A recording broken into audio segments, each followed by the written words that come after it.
Le Grand Nord du Cameroun a toujours été considéré comme un bastion fidèle au régime du renouveau, le régime de Yaoundé, le régime de Paul Biya. Mais à quelques mois des élections présidentielles, le vent semble avoir tourné parce que des éléments en notre possession donnent l'impression que le Grand Nord serait en train de tourner le dos au président Biya. Mais c'est encore les supputations, parce qu'il faut le relever, il y a quelques jours déjà, le ministre de l'Emploi et de la Formation professionnelle, Issa Tioroma, a fait une sortie qui a fait bouger les lignes et fait bouger la toile. Il appelle aux militants de son parti à un changement audacieux. Et il faut le rappeler qu'il n'y a pas que sa sortie qui prête à confusion. Il y a aussi la sortie de Belebouba Maïgari, le ministre du Tourisme, qui justement appelle à une réunion stratégique. Une réunion de son comité central le 28 juin du côté de Yaoundé. Autant de sorties qui naturellement posent question. Donc on est en droit de se questionner, est-ce que le Grand Nord tourne le dos à Paul Biya? Et justement dans cette vidéo, ce que nous allons faire, c'est justement de revenir sur ces alliances stratégiques entre le Grand Nord et le régime du renouveau. Nous allons analyser ces sorties, les sorties de ces différents politiques, et ensuite nous allons voir les enjeux de telles situations sur le paysage et sur le champ politique à la veille des élections présidentielles. Si vous nous recevez actuellement, sachez que sur cette chaîne, on parle des faits d'actualité, des faits politiques, des faits de société. Et ensuite, vous pouvez nous encourager en appuyant sur le pouce bleu ou alors en vous abonnant sur la chaîne ou alors en appuyant sur la cloche de notification pour ne rater aucun de nos contenus.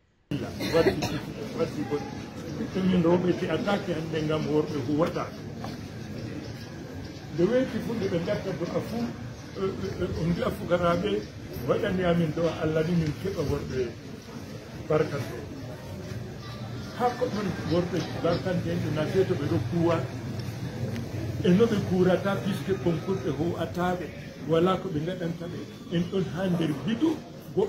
Voilà, on a Issa Tioroma, le ministre de l'Emploi et de la Formation professionnelle, qui est face à ses militants. Il s'adresse en Foufoulde, où il revient avec des indications qu'il dit de façon claire, mais ce qu'il en ressort, c'est qu'il demande un changement audacieux.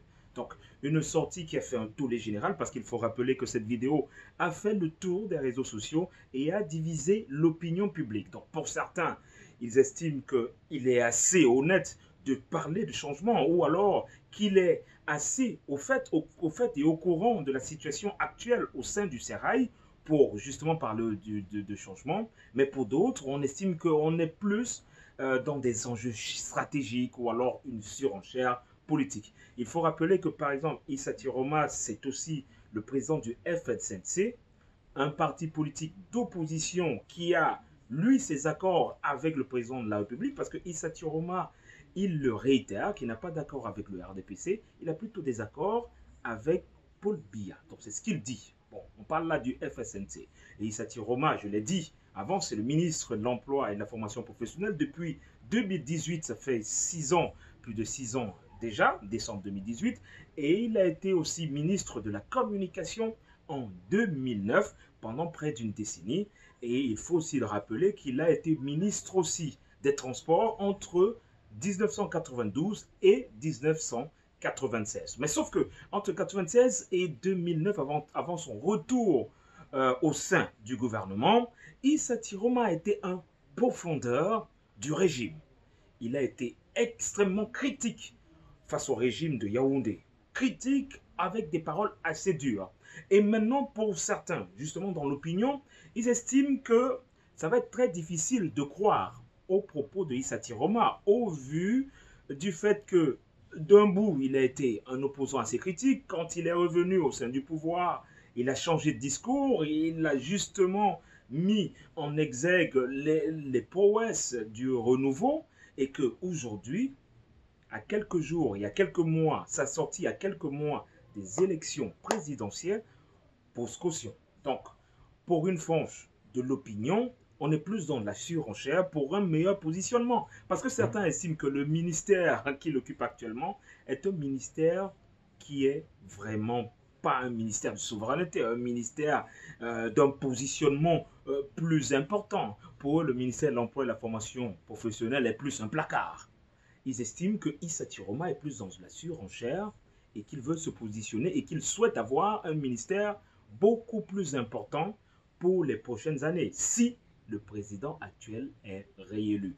Mais il y a une autre frange de l'opinion qui pense autrement, qui estime qu'il peut être assez honnête au vu de la situation actuelle, au vu des informations qu'il a au sein du Sérail, au vu du fait que le Sérail, avec les multiples clans qu'il y a à l'intérieur, et le fait qu'il y a aussi une volonté assez massive de changement, peut-être Issa Tiroma veut tirer son épingle du jeu et justement se positionner comme un nouvel, comme quelqu'un qui souhaite le changement de tous ses voeux et de tout son cœur. Donc là, on est face à une situation qui est assez trouble. Mais au-delà de Issa Tiroma, il y a aussi le fait que Bello Bouba Magari a convoqué une réunion le 28 juin de cette année, justement une réunion de son comité central du côté de Yaoundé pour une information extrêmement particulière. Est-ce que alors l'UNDP va continuer à suivre ou alors à donner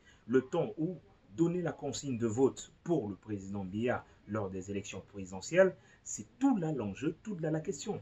Est-ce que réellement le Grand Nord est en train de tourner son dos au régime de Yaoundé? Et ça a été justement l'apanage, plus que la presse en a parlé. La presse est revenue de long en large sur ces différentes sorties de ces leaders du Grand Nord.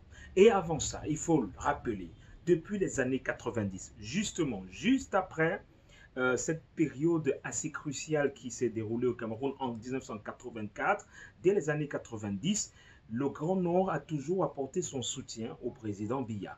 Et cela s'est ressenti au niveau des élections dès 92-97, ce soutien-là pour que le régime de Yaoundé soit de plus en plus fort. Et ils l'ont dit, hein, parce qu'il y a eu des sorties où on rappelle à suffisance que quand vous n'avez pas gagné le Grand Nord, vous n'avez précisément pas gagné les élections présidentielles au Cameroun. Et ce Grand Nord-là a toujours eu à soutenir le président Biya parce que la plupart des votes où le président Biya a pris du large sur ses concurrents, c'est justement dans le Grand Nord. Quand on parle du Grand Nord, c'est à partir de l'Adamawa, le Nord et l'extrême Nord. Justement, ces trois régions-là sont des régions extrêmement importantes dans le jeu politique et dans les élections présidentielles au Cameroun. Et au vu de cette situation-là, on est justement en droit de se poser les questions. Si le Grand Nord tourne le dos à Paul Biya, est-ce que là, ça ne redessine pas les cartes? Est-ce qu'il y a même une possibilité de tourner le dos? Est-ce qu'on n'est pas face à une surenchère? Voilà tous les enjeux de cette question. Et quand je disais justement après les années 90, où le Grand Nord redonne sa confiance à Paul Biya, il faut rappeler que pendant les années 84, il y a eu comme une sorte de chasse aux sorcières aux personnalités du Grand Nord. Et quand on parle de chasse aux sorcières, je tiens à rappeler que Issa Tiroma, justement, a été enfermé, emprisonné sans jugement du côté de Yoko, où il a fait 7 ans de prison, jusqu'en 1991, où il sort de prison. Et quand il sort de prison, quelques années plus tard, en novembre 1992, il est nommé ministre des Transports. Donc, il est nommé ministre des Transports. Et puis après, le 3 décembre 1995, il y a le crash du Boeing de Camerco qui crache finalement. Et il y a eu ce scandale-là sur les indemnisations. Et Marafa Amidouyaya est revenu là-dessus, sauf que Issa Tiroma, lors d'une conférence de presse, a réitéré le fait que ces indemnisations ont bel et bien eu lieu. Donc, au-delà de cela, en revenant justement sur notre sujet, le Grand Nord a toujours soutenu le président Biya. Et aujourd'hui, on a justement ces différentes sorties qui s'imposent. Et il faut citer les partis politiques qui sont les partis satellites et les partis soutiens au président Biya. Il y a l'UNDP, l'ANDP, le MDR, le FSNC, pour ne citer que ces partis-là.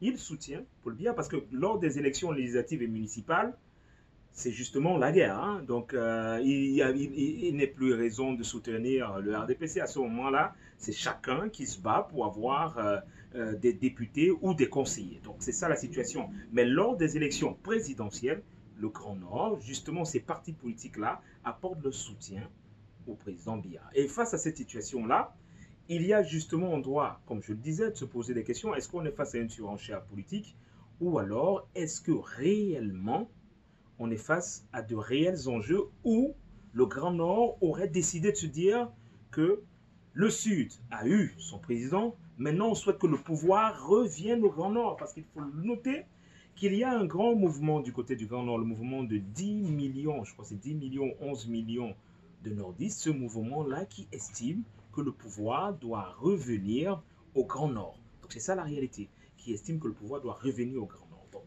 est-ce que alors on n'est pas dans ce schéma-là? Est-ce qu'on n'est pas dans cette configuration où les élites du Grand Nord estiment que le retour du pouvoir au Nord doit se faire et qu'à ce moment-là, on doit utiliser les élites politiques pour donner le là et donner le temps? Est-ce qu'on n'est pas dans cette situation? Est-ce que le Grand Nord n'aura pas son candidat pour les élections présidentielles? Il y a encore de nombreuses questions et des zones d'ombre qui ne font que s'imposer face à cette situation-là. Mais ce qui est important dans cette affaire, c'est que le régime du renouveau ne peut pas se permettre une telle déconvenue. Il ne peut pas se permettre de perdre ce type de soutien-là.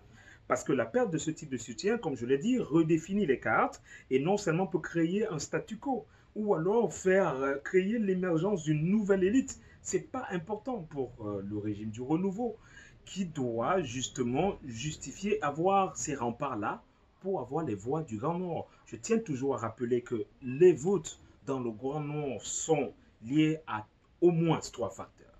Il y a le premier facteur qui est lié à l'obscurantisme, parce qu'il faut le dire, d'après les enquêtes qui ont été menées par la société civile, il y a certains qui sont enrôlés pour aller voter sans savoir même ce qu'ils font, sans savoir même l'opération qu'ils mènent en réalité, parce qu'ils n'ont pas eu accès à l'instruction, parce qu'ils ne savent pas déjà parler les 2 langues officielles, que ce soit le français et l'anglais.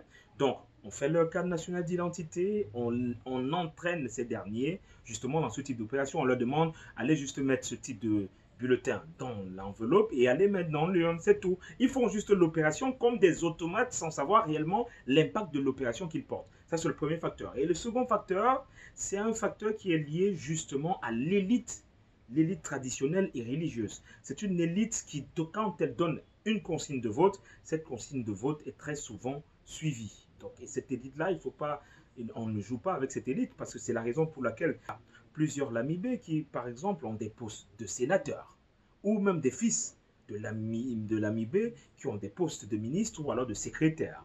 Donc, c'est ça la situation. Et le troisième facteur, c'est justement l'élite politique qui, elle, peut donner sa consigne de vote.